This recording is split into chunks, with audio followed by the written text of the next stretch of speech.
Check is red.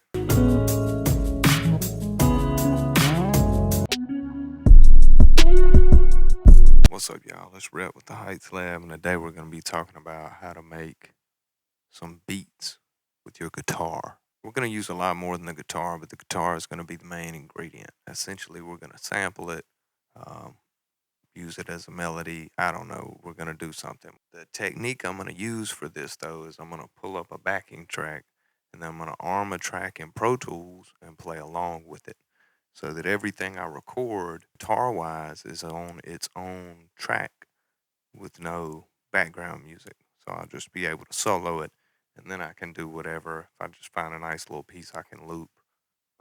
Anyway, I can show you better than I can tell you. But wait, let me not get ahead of myself. I'm also going to use the Electribe. I might use the Moog. I'm going to use some samples, drum sounds. I don't know. I'm going to use whatever I got. But we're going to cook up. We're going to have a nice little session.